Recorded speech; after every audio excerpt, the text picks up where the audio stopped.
कारण आताच्या घटकेला जो चाललंय हे मी जे दाखवणार आहे ते अतिशय भयानक प्रकार आहे, भयानक प्रकार आहे.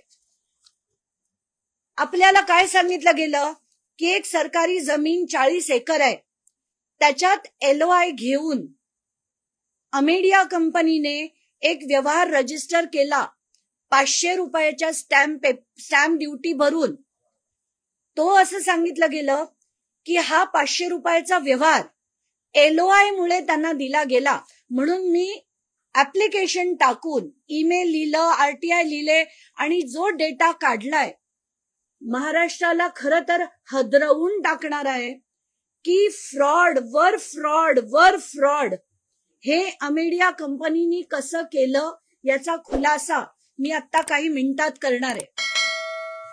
हे आहे ऍप्लिकेशन फॉर LOI जे अमेडिया कंपनीने केलं.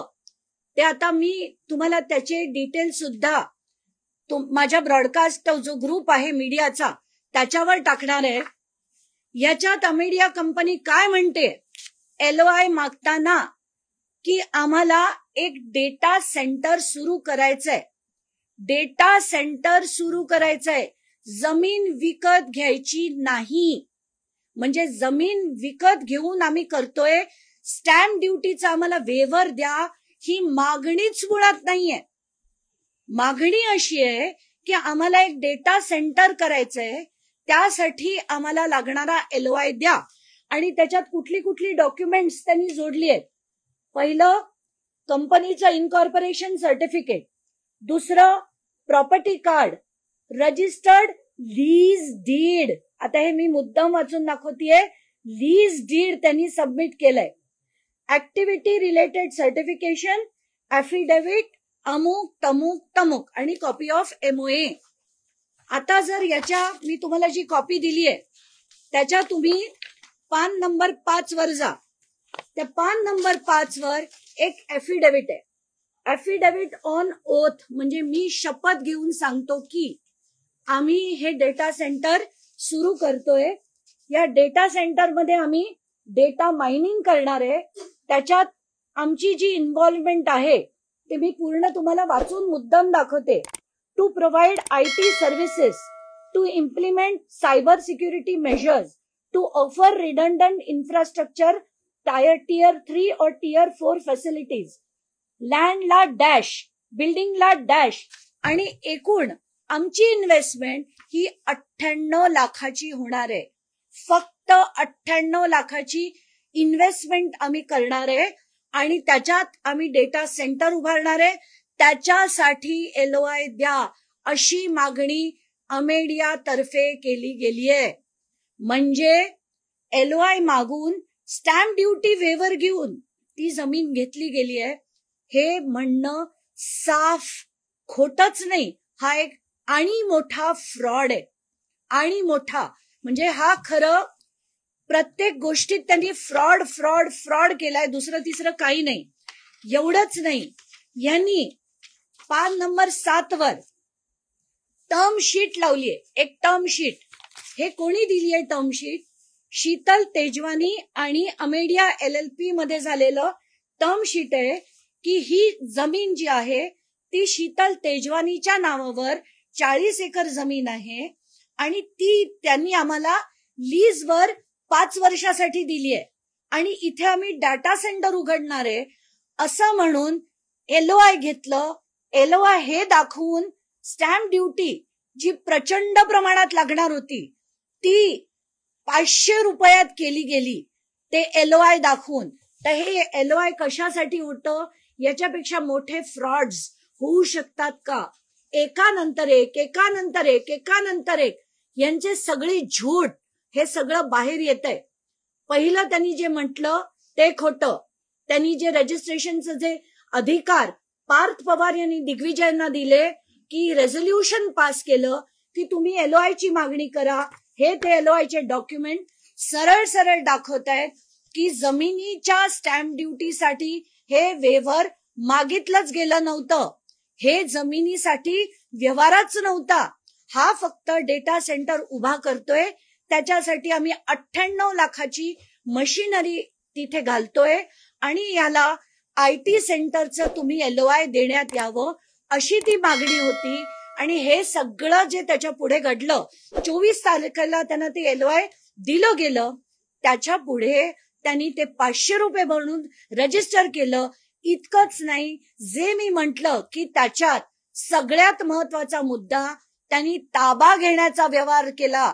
तिथे जाऊन ताबा मागण्याची जी प्रक्रिया होती ती याच वकिलांनी, म्हणजे तृप्ता नावाच्या ज्या वकील आहेत, त्यांचं नाव मी तुम्हाला वाचून दाखवते, कारण त्यांनी पुन्हा ईमेल लिहून, तृप्ता ठाकूर यांनी ईमेल लिहून या LOI वरची परमिशन मागितली.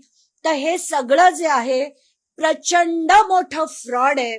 आणि माझा सगळ्यात प्रश्न जो महत्वाचा होता, जो मागच्या माझ्या पत्रकार परिषदेत थोडासा इग्नोर झाला, कलेक्टरांना 16 जूनला केंद्रीय प्रशासनाकडनं कळवलं जातं की अर्जंट इंटरव्हेन्शन करा, सरकारने आम्हाला दिलेली जमिनीवर कोणी ताबा घ्यायला येतंय हे त्यांना कळवलं गेलं होतं.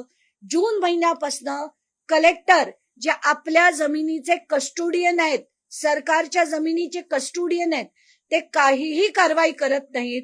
माझा त्यांना दुसरा प्रश्न की त्यांनी ही माहिती तिथल्या पालकमंत्री अजित पवारांना दिली होती की नाही, हा महत्वाचा प्रश्न आहे की अजित पवारांना याची माहिती होती की नाही. एवढंच नाही तर कलेक्टरांना तहसीलदारांनी सुद्धा पत्र लिहून कळवलं होतं 14 जुलैला की ह्याची विक्री झालेली आहे. आता विक्री झालेली आहे 40 एकर सरकारी जमिनीची, ज्याचं व्हॅल्युएशन 1800 कोटी आहे. आणि कलेक्टरांनी जून पासून नोव्हेंबर पर्यंत पालकमंत्री अजित पवार यांना सांगितलं नाही, असं होऊ शकेल का? हे आता प्रचंड गंभीर झालंय.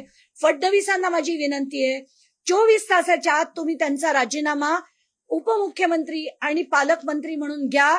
आणि दुसरी मागणी आहे की तात्काळ तुम्ही केलेली SIT बरखास्त करून, कारण त्यात 6 पैकी 5 लोक पुण्याचे अधिकारी आहेत, हे बिलकुल चालणार नाही.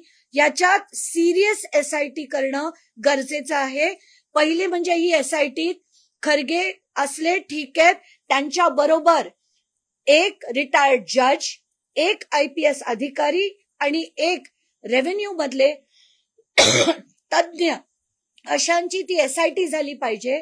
आणि ह्या SIT कडनं ताबडतोब म्हणजे 10 दिवसाच्या आत हा आला पाहिजे.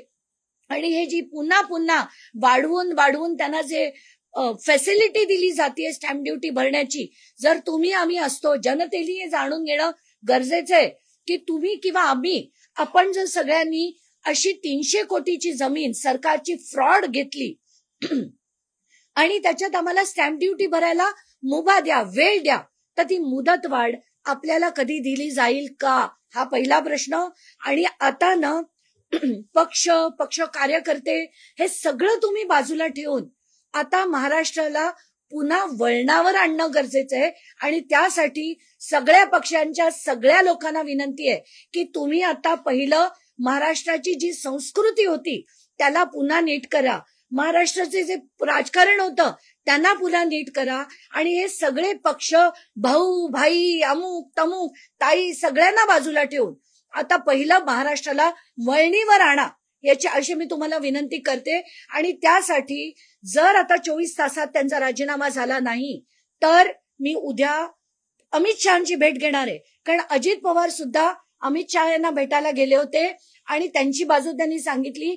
तर खरी बाजू काय याचे सगळे पेपर घेऊन मी अमित शहांना त्यांच्या ऑफिसमध्ये आता ईमेल देखील पाठवलंय, त्यांची वेळ मागितली आहे. उद्या दिल्लीला जाऊन मी त्यांची भेट जर त्यांनी दिली, नाही दिली तर त्यांच्या ऑफिसच्या बाहेर जाऊन बसणार आहे जोपर्यंत भेट मिळत नाही तोपर्यंत.